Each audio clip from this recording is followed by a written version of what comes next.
permita que esa semilla se seque o se la lleven los pájaros, o que caiga entre espinos y se ahogue, y usted al final no vea la respuesta de parte del Señor. Es importante que cada palabra que el Señor nos trae le podamos dar su cumplimiento en la vida nuestra y de nuestra familia, porque Dios tiene un plan maravilloso para nosotros, un plan de futuro, un plan hermoso, un plan de abundancia, de prosperidad, de esfuerzo, pero con resultados magníficos. Así que el domingo pasado fue una palabra retadora de abrir nuevos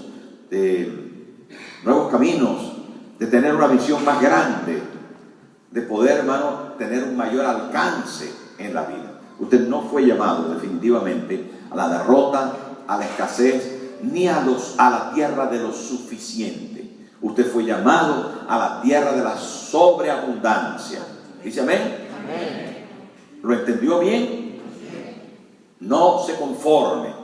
El conformismo es muy diferente que la gratitud, pero el conformismo no está en el espíritu del emprendedor, del Hijo de Dios, que fue llamado a poseer su Canaán, la tierra de la sobreabundancia. Y es simple, no porque nosotros queramos tener de más, sino porque necesitamos ese de más para poder ayudar a otros. Nosotros, hermanos, realmente no fuimos llamados a sostenernos solamente a nosotros y a nuestras familias. Todos los hombres bíblicos, todos los personajes bíblicos que se precian, por cierto, que son discípulos de Jesús, que son apóstoles, que son profetas, que son reyes, que son sacerdotes, se nota inmediatamente en sus vidas que ellos fueron de bendición para otros. No solo Dios trabajó con ellos, sino que ese trabajo, esa bendición que recibieron, la compartieron con otros.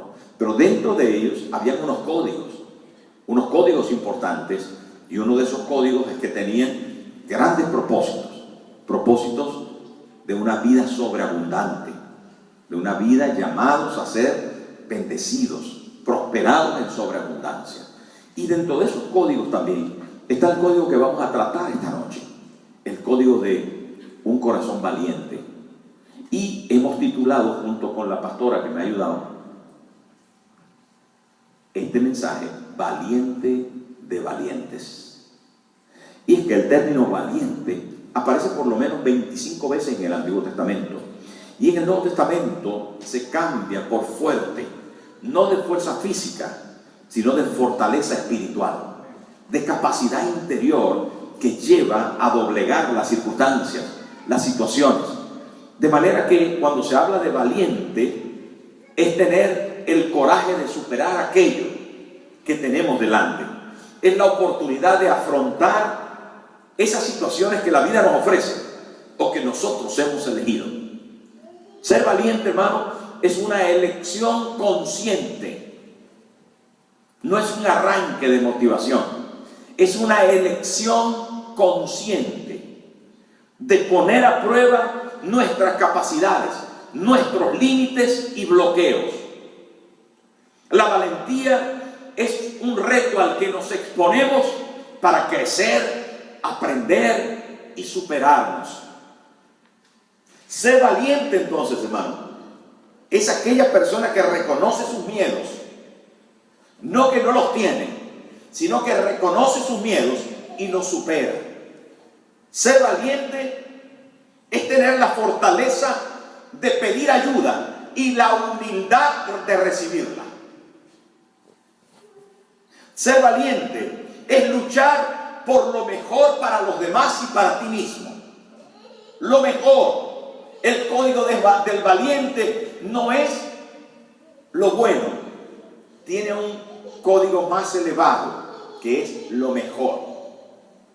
Ser valiente es intentar lo que nadie pudo hacer, lo que nadie logró, lo que nadie intentó. Intentarlo y conseguirlo.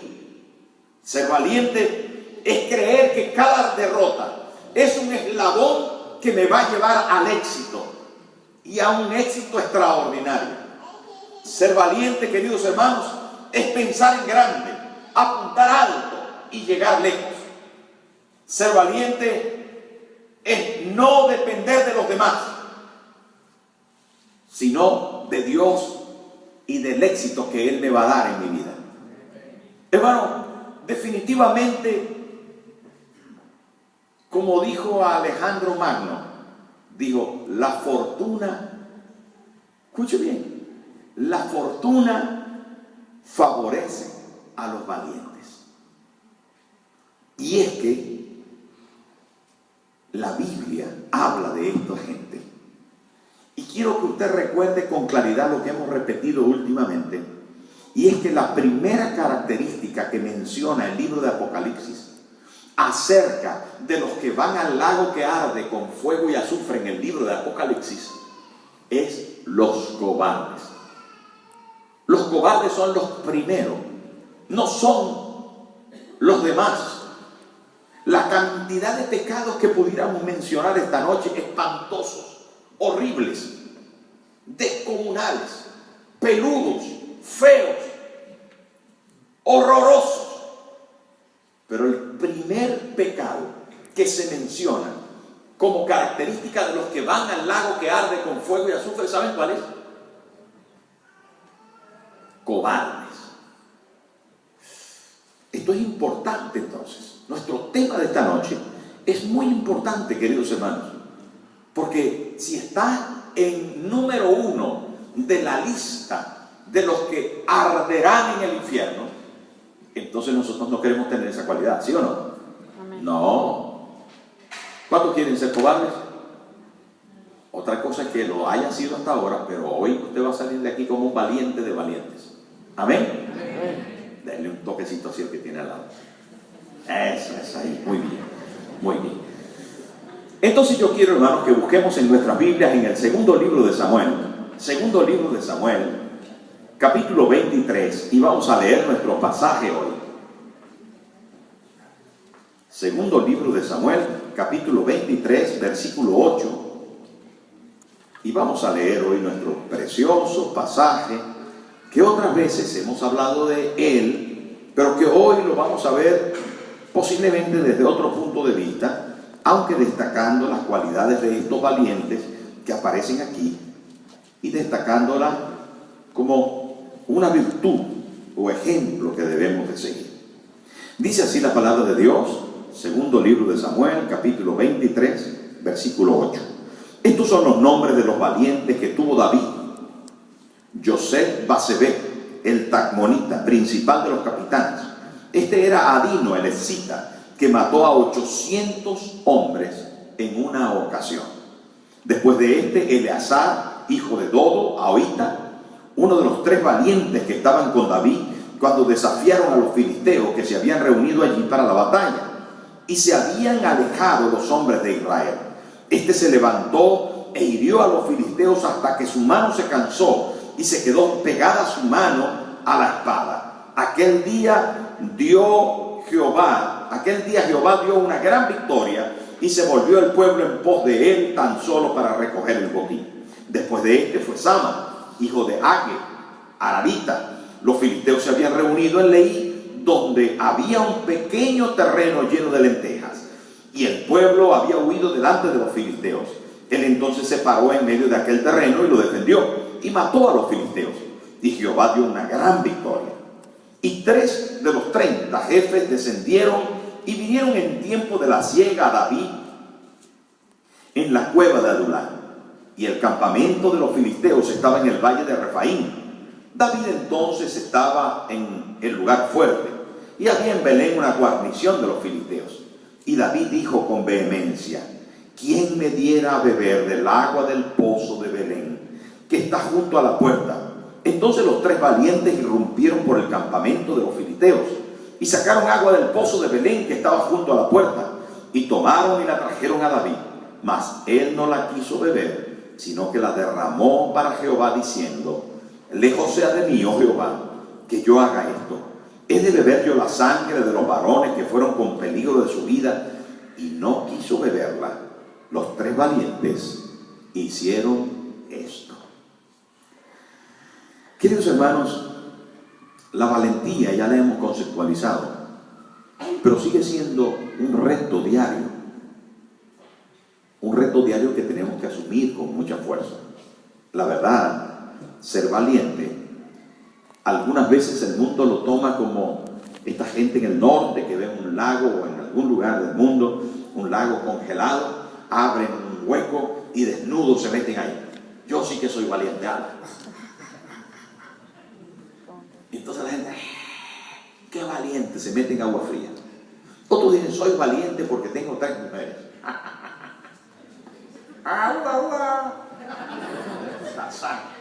El rey de las mujeres. Y otros dicen, soy valiente porque grito, porque pego. Soy valiente porque me tomo una litrona y tal, y no me pasa nada, y no sé cuánto. Y otros dan su valentía porque aceleran su auto. O otros muestran su valentía o su capacidad porque son capaces de asumir altísimos riesgos en el que ponen a peligro sus vidas y la vida de sus seres queridos. Pero hay que tener consideración al respecto de lo que es la verdadera valentía. Y valentía, hermano, no es ninguna de estas cosas que acabo de mencionar. Es evidente, es evidente. Cualquier persona que tenga un poquito de uso de razón se dará cuenta que la valentía no reside en eso, que no es el más machote del grupo, ni la más machota del grupo, porque yo sí. ¿Verdad? Y cuando los chicos se reúnen, los jóvenes sobre todo, o tal vez algún grupo de hombres, o tal vez algún grupo de chicas, comienzan a decir algunos chistes verdes o algunas cosas, ¡ay, qué valiente! ¿No ves cómo se atreve? ¡Uy, qué! Pero valiente ninguno, hermano. Valiente es el que de alguna forma conoce el bien, lo persigue, lo alcanza y no lo suelta. Es el que tiene grandes logros, es el que hace lo que nadie hace en favor de los demás y de sí mismo. Lo acabamos de mencionar. Eso sí que es valentía. El que tiene una sola mujer y vive con ella hasta el último día de su vida. Eso sí que es valiente. Valiente sí es el que con corrección vive una vida ejemplar. Es un modelo de vida familiar. Valiente es el que ama a su mujer. Valiente es el que realmente aprecia a sus hijos. Pero en la Biblia, hermano, para no desviarme del propósito, encontramos a estos valientes que David tenía en los ejércitos de David, que eran miles. Él tenía un grupo especial, un grupo especializado que estaba muy cerca de él, que eran unos 30 valientes, llamados los valientes de David. Y en medio de ese grupo selecto, súper especial, de 30 valientes, la palabra menciona a los 3 primeros. Fíjense que del gran ejército que tenía el rey David, se sacaron 30 excelentes que estaban en el frente de la batalla. Y en el frente de la batalla habían 30 que estaban con David, de su guardia personal, de su gente cercana. Pero de esos 30 habían 3 que nos dejan cualidades extraordinarias, 3 que nos bendicen, 3 que realmente, hermano, necesitamos mirarlos con lujo de detalle, porque sin duda nos dejan grandes lecciones, y los voy a mencionar. Usted estése atento, porque la primera cosa que encontramos, hermano, en medio de el carácter, de la actitud que estos valientes tenían, la primera cosa que encontramos es que yo puedo hacerlo aunque tenga miedo. Yo puedo hacerlo aunque tenga miedo, porque el miedo no es de los cobardes, el miedo también es de los valientes. La diferencia es que los valientes superan el miedo, superan la contrariedad, superan el obstáculo, actúan por encima del miedo. La valentía, repito, no es tener miedo, es enfrentarse a sus miedos y vencerlos. Es, hermano, en el pasaje donde encontramos detalles importantes que estos valientes tenían a diferencia del resto del pueblo. Si ponemos el versículo 9 allí, nos vamos a dar cuenta, hermano, que dice, mire, léalo conmigo, por favor. Dice, después de esto, de Eleazar, hijo de Dodo, ahorita, uno de los 3 valientes que estaban con David, cuando desafiaron a los filisteos eran enemigos de Israel. Dice, cuando desafiaron a los filisteos, que se habían reunido allí para la batalla, miren lo que dice a continuación. Dice, y se habían alejado los hombres de Israel. ¿Sabe qué quiere decir esto? Que cuando hubo la confrontación, los hombres de Israel se alejaron. Dijeron, no, a mí la confrontación no me gusta. Yo no quiero confrontación. Yo no quiero. Uno de los problemas más grandes de nuestro liderazgo es la ausencia de confrontación. Es gente que conoce bien que tiene un problema y que no lo quiere tratar. No hablemos de eso. Dejémoslo para luego. Déjame ahí el púlpito. Pero solo quiero decirles esto, hermano. Estos dos detalles. ¿Sabe cómo se mide un cobarde? Se mide porque no quiere enfrentarse. Y no estoy hablando de puños. Estoy hablando de esposa, siéntate aquí, vamos a hablar al respecto de este problema. Mi vida, esposo mío, siéntate aquí, vamos a tratar este tema. No, que yo no. No hablemos de eso. Hijos, vamos a hablar de este asunto. Vamos a tratar. Señor jefe, mire, yo tengo 62 años trabajando con usted. Me gustaría que me aumentara el sueldo. ¿Saben, hermanos? La realidad de que hay algunas cosas que son necesarias enfrentarlas, tratarlas. Muchas hemos superado, pero tienen que ser tratadas todas las cosas. ¿Por qué? Porque, hermano, las cosas que no se tratan, no crea que se van a superar automáticamente. La vida, hermano, no se arregla sola. El tiempo no arregla nada. No. Usted necesita ese alto nivel de valentía para decir, vamos a ver, ¿por qué no lo arreglamos? ¿Por qué no lo hablamos? Pero lo peor es la confrontación, porque algunas veces cuando confrontamos las cosas, se alborotan las avispas. ¡Ay, tenemos miedo que alguna nos pique! Pero no, estate tranquilo, no te va a matar una picadura de avispa. Normalmente no matan las avispas, aunque te piquen 3 o 4. Lo que sí que tienes que hacer es sacar ya esa colmena de tu casa. Sácala de tu casa, porque al final eso se va a convertir en un avispero gigantesco y vas a tener que ir a vivir en la casa del vecino. ¿Sí o no? Hermano, esta gente, miren lo que dice. Dice, y se habían alejado los hombres de Israel. Cuando vinieron los filisteos, los hombres de Israel se alejaron. Cobardes. Cobardes, hermano. ¿Por qué se alejaron? No quisieron confrontación. No quisieron, hermano, arreglar la situación, enfrentarse a los enemigos. Pero el versículo 12 de este mismo capítulo nos habla otra vez de esa situación. Del miedo, del temor. Miren lo que dice el versículo 12. Él entonces se paró en medio de aquel terreno y lo defendió y mató a los heteos. No, antes, el versículo 11, perdón, el 11. Después de este fue Sama, hijo de Age, Ararita. Los filisteos se habían reunido en Lehi, donde había un pequeño terreno lleno de lentejas. Y el pueblo había ¿qué? Huido de delante de los filisteos. Hay algunos hermanos que no solamente se quedan callados si no quieren confrontar la cosa, sino que corren. Se van corriendo. Dice, ahí está la suegra. Allá va, corriendo. No, mira, no, es que tiene un problema con el esposo. No, yo ni se lo menciono, pastor, porque eso se vuelve un ogro. Pues, hermano, es hora de que arreglemos nuestras cosas. Busque la tranquilidad, la blanda respuesta quita la ira. La palabra áspera hace subir el furor. Busque un momento, sea sabio. Busque un momento, trate con su pareja, trate con sus hijos, trate con su familia. Trate, hermano, de arreglar la situación. No huya.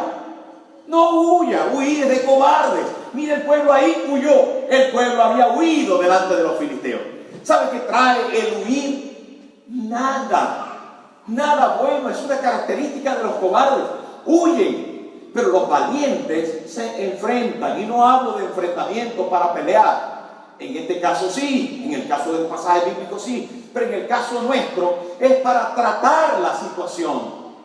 Tratar la situación con su mamá. Mamá, yo quiero hablar contigo. No, pero no. Otro día, mamá, a mí me gustaría hablar contigo. Hasta que tendrás de parte de Dios la oportunidad de tratar el asunto, de solucionar el tema. Basta ya, hermano, de huir de las circunstancias, de huir de las situaciones. de huir, hermano. Basta ya. Ante la tentación es que usted tiene que huir. Y eso no es de cobarde, eso es de santos. ¿Qué tiene que hacer usted ante la tentación? Huir. Pero solo ante la tentación, no ante los problemas, no ante los obstáculos. Ante la tentación usted hace lo que José: salga disparado, porque usted se queda, va a correr el riesgo de caer en la tentación. Pero no estamos hablando de tentación hoy, estamos hablando de batalla diaria, de la batalla diaria contra las circunstancias. La primera cosa, hermano, que nosotros tenemos que estar atentos es que yo puedo hacerlo aunque tenga miedo. Debo hacerlo. Necesito arreglar esa situación. Necesito tratar ese tema. Es importante, hermano, que nosotros lo podamos hacer. En segundo lugar, hermano, no permitiré que nada se pierda. Si la primera cosa es que me voy a enfrentar aunque tenga miedo, la segunda cosa es no permitiré que nada se pierda. Y vamos ahora, hermano, a ver el pasaje allí en el versículo 12. Dice el versículo 12, dice: él entonces se paró en medio de aquel terreno y lo defendió y mató a los filisteos. Volvemos al versículo 11 para ver de qué se trataba. Dice: después de este fue Sama, hijo de Ararita. Los filisteos se habían reunido en Leí, donde había ¿qué? ¿Qué había en Leí? ¿Un qué? Pequeño terreno, lleno de ¿qué? Pregunto yo, ¿no son caras las lentejas? Son baratas. Están muy buenas. A mí por lo menos me gustan mucho las lentejas. Y si tiene un choricito más. Pero las lentejas son baratas, hermano. Y fíjese que la Biblia, algunas veces nosotros decimos: ¿por qué la Biblia, siendo un libro tan importante, se ocupa de cosas tan pequeñas? Y esa es una de las virtudes que tiene el libro sagrado, que no obvia las pequeñas cosas, porque a Dios no le gusta que dejemos pasar las pequeñas cosas. No le gusta, hermano. Dios es muy puntilloso en esas pequeñas cosas, porque el mar, la playa de la vida, está llena de pequeños granitos de arena. ¿Saben? La belleza del cielo está compuesta por pequeños puntitos brillantes que son estrellas. La mayoría de ellas más grandes que el sol, aunque nosotros no lo podamos medir. Queridos hermanos, lo que la Biblia nos está hablando es de un pequeño campo de lentejas.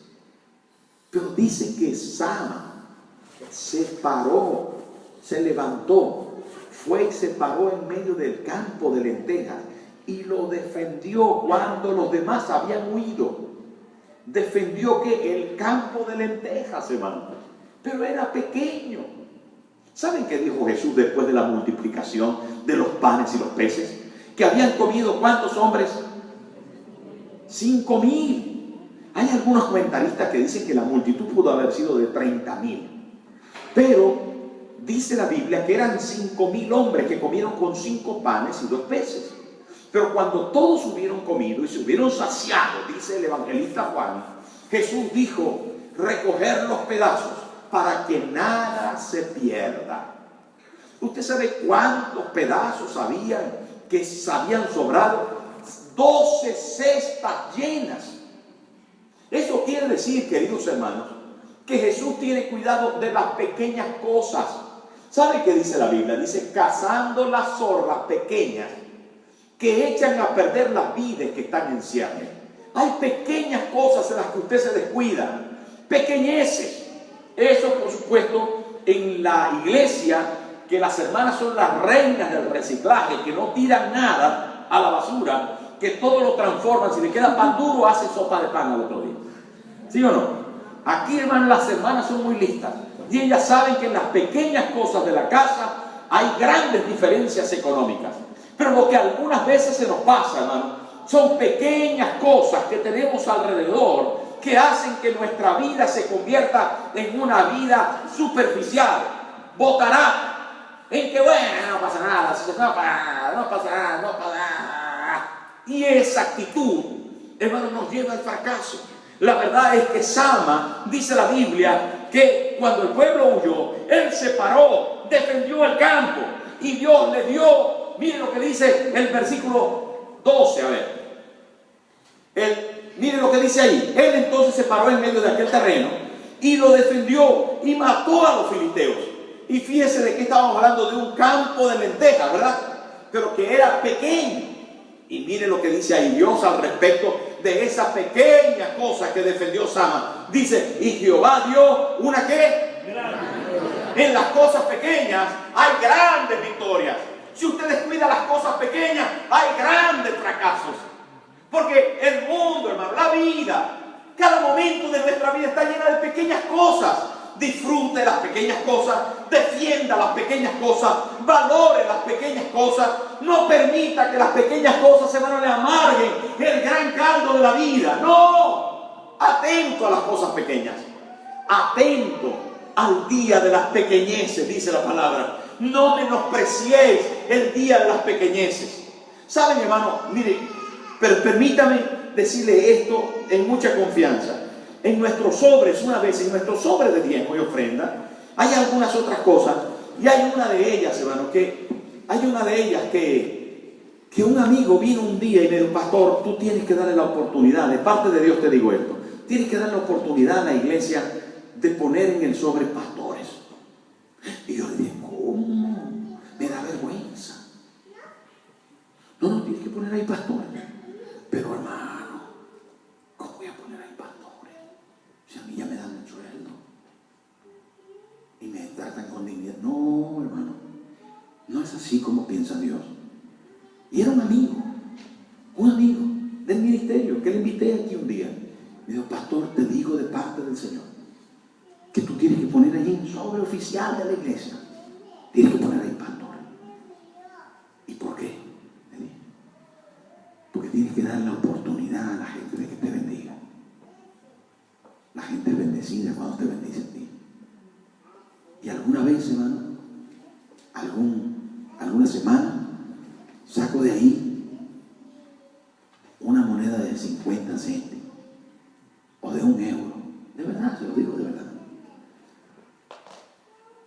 Algunas veces está escrita con alguna letra que casi que no entiendo. Pero bueno, aprendí a valorar los pequeños gestos. Pequeños gestos hacen grandes cambios. Se lo digo de verdad. Se lo digo de verdad. Algunas veces nosotros no le damos importancia a esas cosas. Ay, no, ¿cómo va a ser posible que al pastor de la iglesia le den 50 céntimos? Pudiera yo decir o pensar, no, hermano, no. No vaya por ahí. Usted odia las pequeñitas cosas. Hermano, Dios no le dará responsabilidad sobre las grandes. Usted no le da importancia a las cosas insignificantes. Hermano, cuando hay defensa de pequeños terrenos de lenteja, Dios tiene grandes victorias en tu corazón. ¿Me entendió? ¿Me entendió lo que le quise explicar? No puede obviar las cosas pequeñas.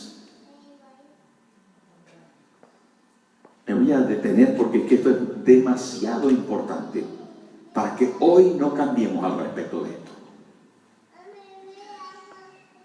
Samuel instala caldera. Y después de que instala la caldera, casi siempre le quedan pequeños pedazos de cobre. ¿Ah? Que los prepara y los guarda en un lugar. Pues el año pasado, de los recortes que tuvo, de los pedacitos de cobre que le sobraron, tenía varios sacos. Y le vendieron mucho, no poco. Yo no recuerdo la cantidad, pero eran cientos de euros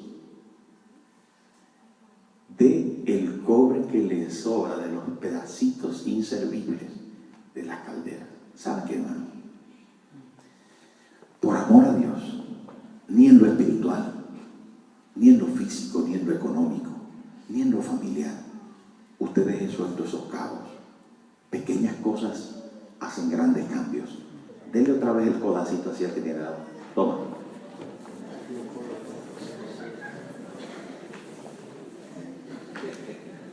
Tercera cosa, característica de los valientes, de estos valientes, de los más valientes, de los valientes entre los valientes. Tercera cosa, dice: lucharé con todas mis fuerzas.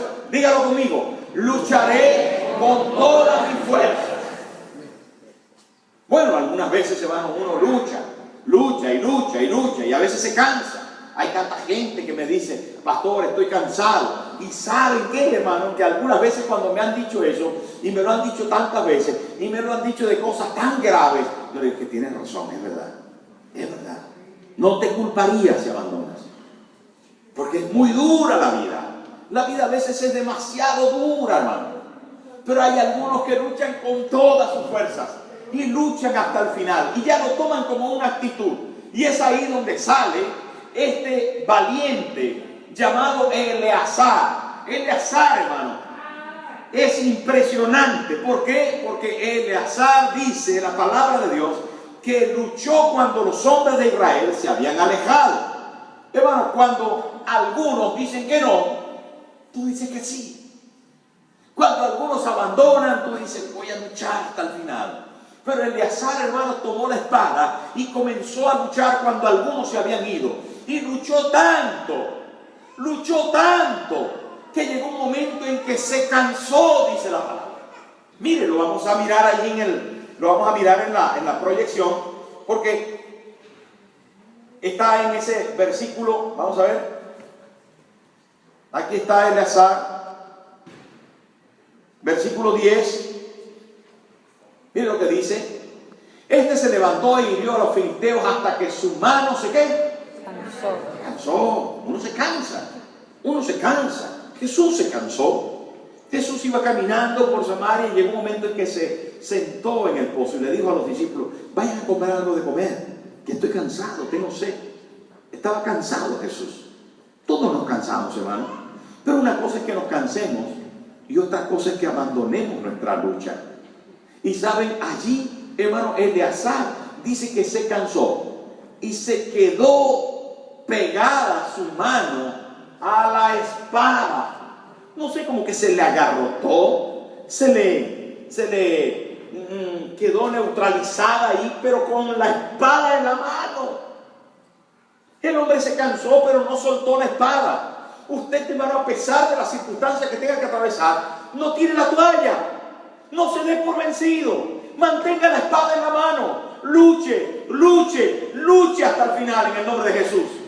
Luche hasta el final. Porque la victoria, el gran acto de valentía, hermano, no está en que usted se canse. Está en que usted persevere a pesar del cansancio. Está en que usted luche. No, pastor, es que no me sale este negocio. Es que no se me da bien con esto. Pero lúchelo. Lúchelo hasta el final en el nombre de Jesús. Si tienen algún momento que detenerse, deténgase, pero no deje la actitud de batalla. No deje la actitud de victoria. Tiene que luchar hasta el final. El acto de valentía no consiste en que seamos unos superhombres, en que seamos, hermanos, unos héroes de las comiquitas. No, nosotros nos cansamos. Nosotros somos afectados por las situaciones, pero no nos detenemos. Que no se caiga la mano la espada de tu mano. Mantente ahí firme en el propósito, firme en la verdad. Dice la palabra de Dios aquí, hermano, que Eleazar mantuvo su mano allí y se le quedó la cosa como agarrotada, pero tenía una actitud de victoria. Saben que algunos, hermanos, algunos de la historia de algunas personas luchan de tal manera que lo hacen hasta la muerte, aunque no vean los resultados en vida. Mire, el rey David, a quien servían estos valientes, no pudo cumplir su sueño de construir una casa para Dios. ¿Usted recuerda eso? Pero David, hermano, dio de su dinero y dejó amontonada plata, oro, maderas preciosas para que Salomón, su hijo, construyera casa para Dios. Hay algunos, hermanos, que en vida no logran la plenitud de su sueño, pero que luchan hasta el final, que no se acobardan, que no retroceden, que mantienen su visión. ¿Saben? En la historia española hay un señor llamado Rodrigo Díaz de Vivar, que le apodaron sobre todos sus enemigos el Cid campeador. El Cid quiere decir en árabe el Señor. Y Rodrigo Díaz de Vivar defendía los ejércitos cristianos. Y en las playas de Valencia se libró la última batalla. Pero el Cid fue herido de muerte. Lo llevaron a la fortaleza. Hay una película de eso. Lo llevaron a la fortaleza y ahí murió. Y todos los moros decían, ahora sí vamos a tener la victoria porque creemos que está muerto. ¿Está muerto o no está muerto? ¿Está muerto o no está muerto? Bueno, no sabemos. Vamos a indagar a ver, porque el Cid era el comandante, el general de todo el ejército. El más importante, el guerrero más valiente, le tenían pavor. Y entonces los escuadrones cristianos, ¿qué hacemos? Se ha muerto. ¿Qué hacemos? Y dijeron, atémosle al caballo y saquémoslo por delante en la batalla. Y de repente se abrieron las puertas de la fortaleza y en el caballo del Cid iba erguido ahí sentado el Cid, atado con unos palos por aquí, amarrado a su silla. Iba. Cuando lo vieron los enemigos, hermanos, salieron despavoridos, porque él todavía vive. Pero hermano, lo mismo que nuestro Señor Jesucristo. ¿Saben qué? Llevó su esfuerzo, su entrega, su amor hasta la muerte. Hasta la muerte.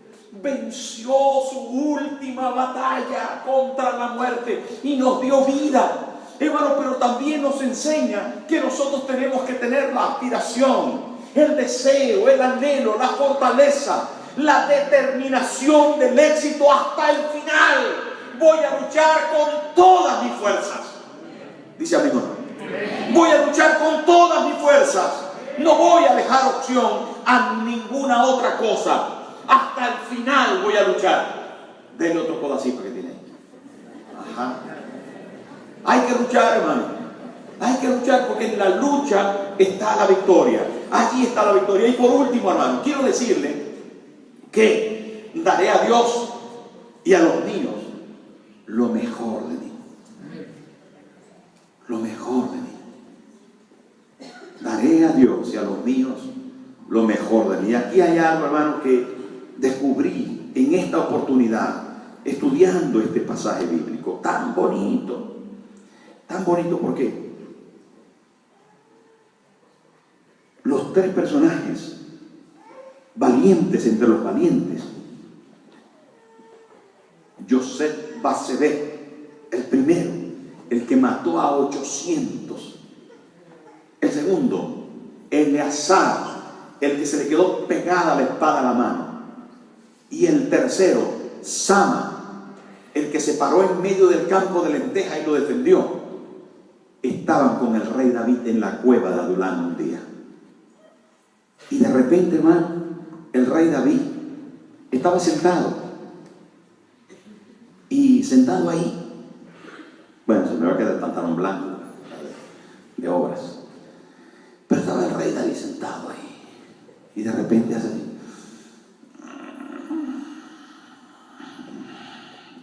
¿Quién me diera de beber del agua que está junto a la fuente en la puerta de Belén? Un suspiro, un anhelo, un antojito. ¿Usted se acuerda, usted que está casado, que tiene hijos, alguna vez que la señora dijo, ay, quién me diera mango? Mango. O si no, tengo ganas de una fruta extraña llamada ceneruco. Antojos de preñado. Antojos de preñado.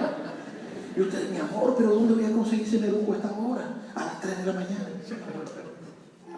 Bueno, pero es que mira, es que lo tengo aquí, ¿no?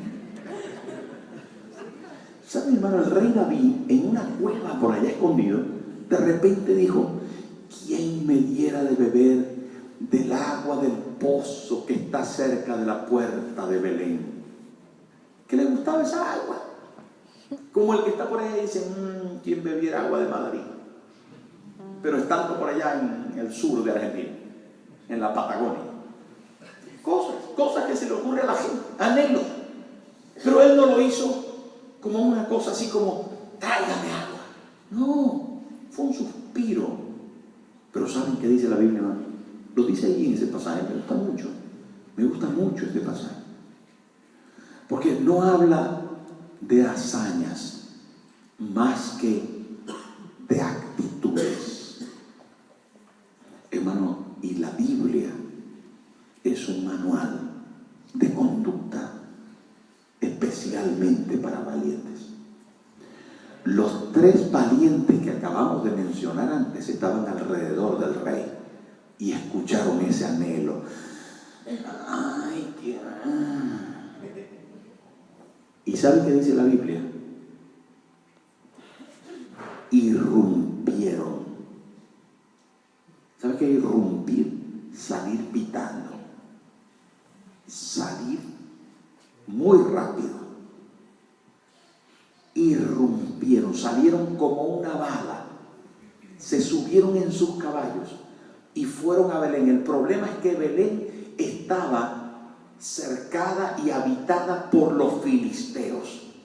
Se abrieron paso con sus espadas, mientras que seguramente 2 peleaban. Uno sacó el cubo que estaba en la cuerda, llenó la cantimplora de agua de la fuente de la puerta de Belén y salió de vuelta corriendo con los otros 3 que lo iban defendiendo el agua y volvieron a la cueva. Eso se demoró seguramente algunas horas. Eso se hizo a costa de sus vidas.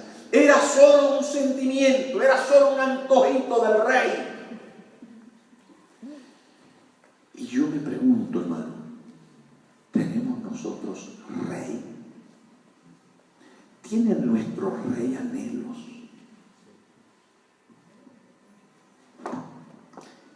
¿Tiene antojos nuestro rey? ¿Tiene deseos nuestro rey? Que de vez en cuando, hermano, dice,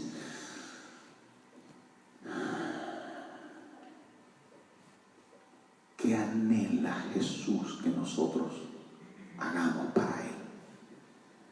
Ni siquiera lo que nosotros hagamos, sino lo que le gustaría tener. ¿Usted ha pensado eso, hermano?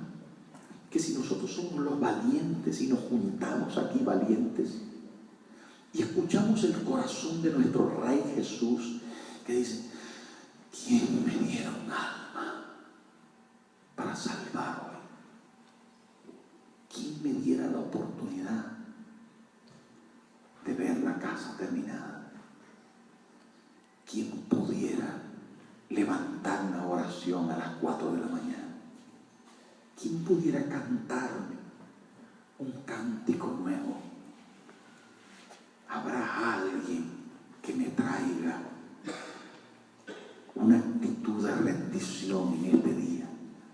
¿Saben, hermano? Yo estoy seguro que nuestro Padre Celestial tiene algunos deseos.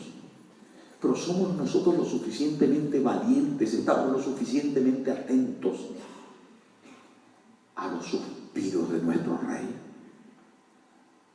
Porque esa actitud sí que es de valientes, de gente que anhela cumplir la voluntad de su Rey, de personas que están, hermanos, esperando que el Rey suspire, tal vez haciéndolo más humano, que la reina de la casa suspire, que el rey de la casa, humanamente, el marido, suspire, que mis hijos digan alguna cosa, que mi jefe diga, qué bueno sería que esta semana estuviera. ¿Saben, hermano? Ser valiente no es otra cosa que mantener una actitud de conquista, de servir, de entregar, de amar. Y Dios nos quiere ver desde este día como sus valientes. Valientes entre valientes. ¿Está usted dispuesto? Póngase en pie, por favor.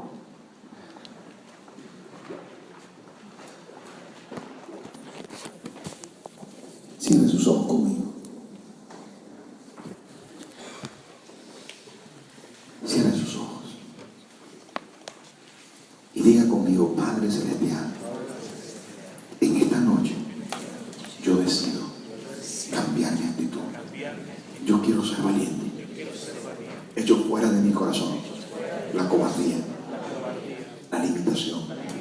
Echo fuera de mi corazón los obstáculos que he tenido hasta ahora, porque decido ser valiente.